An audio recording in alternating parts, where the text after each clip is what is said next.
हमारे मन को लगता है कि अगर वह अलग अलग बातों के बारे में सोचता रहे तो हमें आने वाली हर मुश्किल और मुसीबत से बचा ले, पर ऐसा होता नहीं। हम अपने जीवन का काफी अधिक समय सोच विचार करके परेशान होने में निकाल देते हैं। भगवान श्री कृष्ण कहते हैं, मन का ये स्वभाव बदलना मुश्किल जरूर है, असंभव नहीं।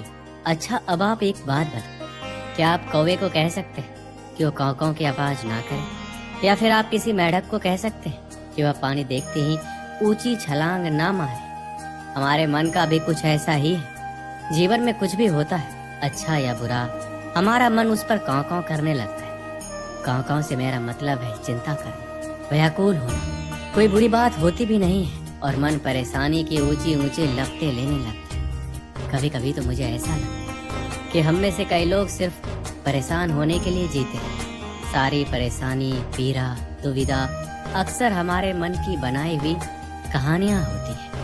यदि आप जीवन में शांति चाहते हैं तो इसके लिए जरूरी है मन को शांत करना। श्री कृष्ण कहते हैं, व्यक्ति के मन से ज्यादा चंचल कोई और चीज नहीं होती। जिसने भी अपने मन पर काबू पा लिया उसके लिए हर चीज हासिल करना आसान हो जाती है। लेकिन अधिकतर लोग जब किसी समस्या में पड़ते हैं तो अपना धैर्य खो देते हैं। उनका मन अशांत हो जाता है, जिसके चलते उनके बनते हुए कार्य भी बिगड़ जाते हैं। क्रोध से भरा मन अक्सर विनाश का कारक माना जाता है। इसलिए कोशिश करें कि चाहे कितनी भी कठिन परिस्थिति में आप क्यों ना हो, लेकिन अपने मन में धैर्य और शांति बनाए रखें। अधिकतर इंसान गुस्से में कोई ऐसा निर्णय ले लेता है जिसका पछतावा उसे तब होता है जब उसका मन शांत हो जाता है, लेकिन तब तक परिस्थिति बिगड़ जाती है। इसके बाद आप चाहे कितना ही उसको सुधारने की कोशिश क्यों ना करें, उसमें सुधार नहीं किया जा सकता। इसलिए पछतावा से बेहतर है कि आप अपने मन को शांत रखें। श्री कृष्ण कहते हैं, भले ही बाहर कितना ही शोर क्यों ना हो, लेकिन अपने अंदर शांति रखें। शांति की शुरुआत मुस्कान से होती है। शांति भीतर से आती है, इसे बाहर मत खोजो। आपके पास भले ही अपार धन है, लेकिन यदि मन की शांति नहीं है तो सब व्यर्थ है, क्योंकि मन की शांति से बड़ा कोई धन नहीं। चाहे मन की शांति हो या चिंताओं से मन अशांत, लेकिन आपने अब तक जो भी हासिल किया वो अमूल्य है।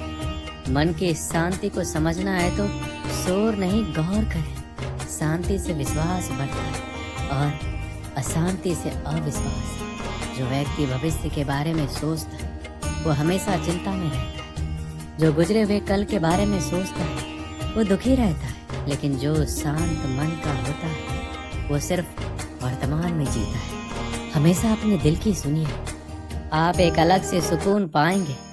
जीवन की उलझनें हमारे मन को परेशान करती रहती है। हम कितना भी बचे पर बाहर का शोर शायद कम ना हो, लेकिन थोड़े से प्रयास से मन की शांति पाना संभव हो जाता है। ये तब संभव होता है जब आपके सामने कोई भी कठिनाइयां हो, उसका सामना करने के लिए जब आप हमेशा तैयार रहते हैं। जिसे नियंत्रित नहीं किया जा सकता उसे स्वीकार करने से मन की शांति मिलती है। खुद की गलती स्वीकारना और दूसरों को क्षमा करना मन की शांति प्रदान करता है। जब भी मन अशांत हो, सोचे अभी जो हो रहा है वह हमेशा के लिए नहीं रहेगा। अगर आप कुछ अच्छा कर सकते हैं तो अपने आप में बदलाव लाएं। यदि नहीं बदल सकते तो इसे स्वीकार करने की आदत डालें। हो सकता है इसमें समय लगे, लेकिन जैसे जैसे ये अधिक स्वाभाविक होता जाएगा आप अपने आप को अधिक शांति का अनुभव करने लगेंगे। शांति पाने की कोशिश मत करो, बल्कि अशांति को स्वीकार करो।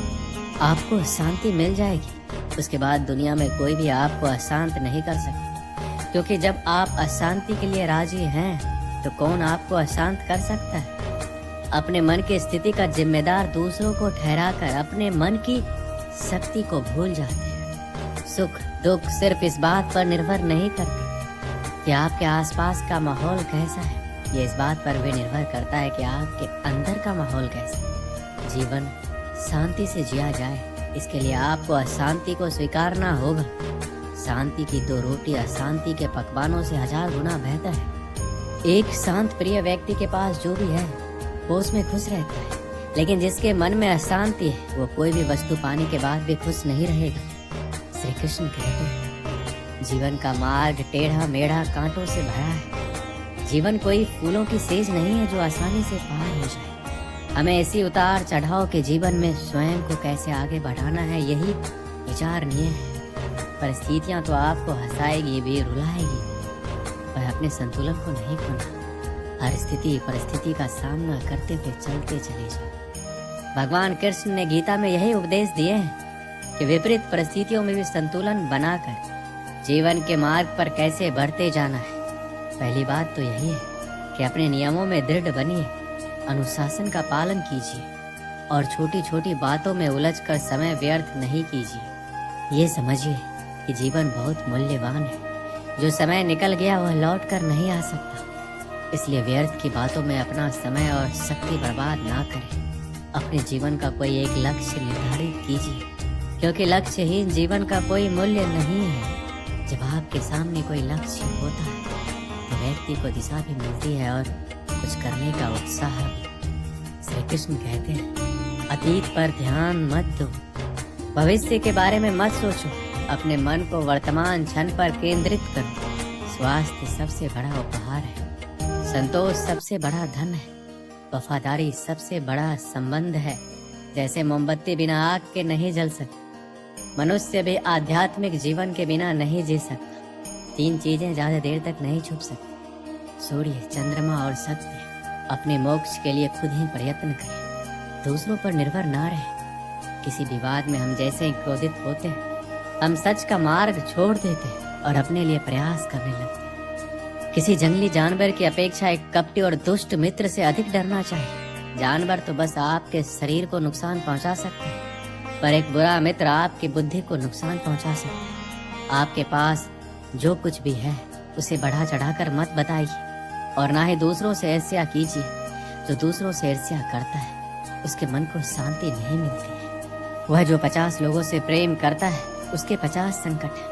वो जो किसी से प्रेम नहीं करता उसके एक भी संकट नहीं है। क्रोध को पाले रखना गर्म कोयले को किसी और पर फेंकने की नीयत से पकड़े रहने के समान है। इसमें आप ही जलते हैं। एक बार एक लड़का एक महात्मा के पास जाकर कहता है मेरे जीवन में बहुत अशांति है, कृपया करके आप मेरा मार्गदर्शन कीजिए जिससे कि मैं इस अशांति से छुटकारा पा सकूं। महात्मा लड़के से जीवन के अशांति का कारण पूछते। लड़का उत्तर देता है अत्यधिक विचारों के कारण मेरे भीतर बहुत सारे विचार आते हैं जिससे मेरा मन अशांत रहता है। महात्मा मुस्कुराते हुए कहते हैं ऊपर आकाश की ओर देखो और बताओ कि तुम्हें सूर्य दिख रहा है। लड़का ऊपर देखता है और कहता है धूप दिख रहा है। महात्मा उससे पूछते हैं कि अगर तुम लगातार धूप में खड़े रहोगे तब क्या होगा? तो कहता है मुझे अत्यधिक गर्मी लगेगी और शरीर में बेचैनी होगी। महात्मा लड़के से कहता है अगर धूप में खड़े रहने से तुम्हें गर्मी लगती है तो इसमें दोष किसका है, सूर्य के ताप का या तुम्हारा? लड़का कुछ सोचने के बाद कहता है इसका जवाब आप ही बताएं। महात्मा कहते हैं सूर्य का काम है ताप देना और ताप का काम है गर्मी लगना। ऐसे में तो दोष तुम्हारा ही है। तुम धूप में जाकर खड़े हो जिससे कि तुम्हें गर्मी लगी। तुम्हें अगर शीतलता चाहिए तो तुम्हें छांव में रहना होगा। ठीक इसी तरह चंचल मन का भी स्वभाव होता है विचार और भावनाओं को जागृत करना।